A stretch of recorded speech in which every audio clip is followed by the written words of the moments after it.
Today, we're doing something absolutely crucial. We are going to build a completely stress-free system to protect your money, and we're going to do it entirely from scratch. Let me ask you a tough question right out of the gate. What would actually happen if your paycheck just stopped tomorrow? If your income suddenly disappeared, would you be ready for that kind of pressure? For most people, unfortunately, the answer is no.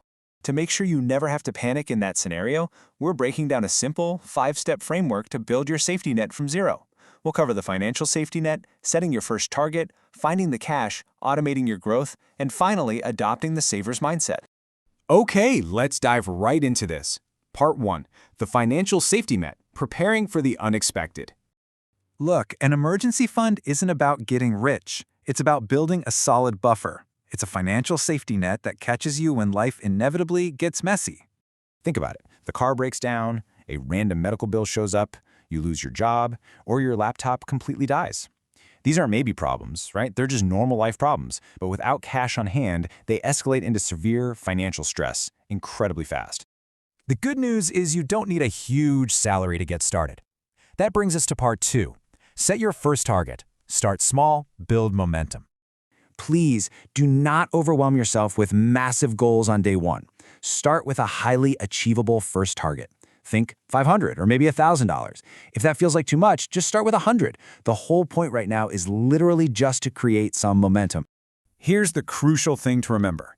This initial chunk of cash won't solve every single crisis, but its job is to stop small problems from becoming absolute disasters. It gives you that necessary breathing room to figure things out.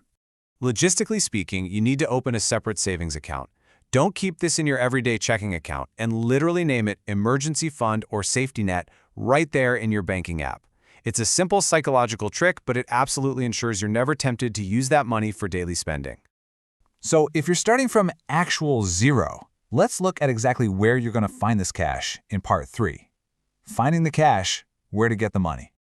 First off, you've got to be extremely strict about what an emergency actually is. Job loss, medical bills, unavoidable car repairs, those are emergencies. Vacations, upgrading to the newest phone, or eating out? Definitely not. If it's a planned expense, it comes out of your regular budget. To actually fund the account, try slashing unused subscriptions from your budget. But an even better way to fast-track your goal is by using what we call found money. We're talking about a work bonus, a tax refund, payments from a side hustle, or just selling off stuff you don't use anymore. And remember, setting aside $20, $30, or $50 at a time matters immensely. It might not feel like a game changer in the moment, but that consistency adds up so much faster than most people expect. Once you've got a target and some cash flowing in, we hit the real secret to wealth building in part 4. Automate and grow. Put it on autopilot. I really want you to absorb this one. If you wait until the end of the month to save whatever happens to be left over, you will almost always save nothing. Life just always finds a way to absorb extra money lying around. It's a fact.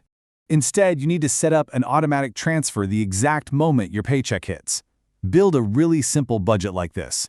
Step 1, cover your essentials. Step 2, pay down your required debt. Step 3, automatically fund your emergency savings.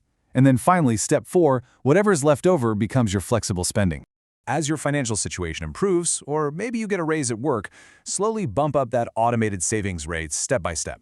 You're just tweaking and improving your system little by little without having to force a massive, uncomfortable lifestyle change. Finally, let's talk about the ultimate goal of all of this in part 5, the saver's mindset, shifting your identity. Always remember that your emergency fund is a cycle. Lots of people treat it like some one-time trophy that sits on a shelf. But the reality is, you build it, you use it without a single ounce of guilt when you actually need it, and then you just roll up your sleeves and refill it again. You're making a genuinely powerful identity shift here. You are actively becoming someone who protects their future, rather than someone who just waits around for a crisis to finally get serious about their money. This mindset, it gives you absolutely incredible peace of mind. When that money is securely set aside, you don't panic, you don't make desperate, heat-of-the-moment decisions. You actually have the breathing room to think clearly. And honestly, that calm is worth its weight in gold. So, bringing us full circle back to that opening question, if your salary stopped tomorrow, what would actually happen now? If you don't have this safety net in place just yet, Don't beat yourself up over it. Just start small today. Go open the account. Set your target. Automate that very first transfer. You don't need to build the whole safety net today, you just need to begin. Because without a doubt, the absolute best time to prepare for a financial emergency is way before it ever happens. So what is the very first step you're going to take today to secure your tomorrow?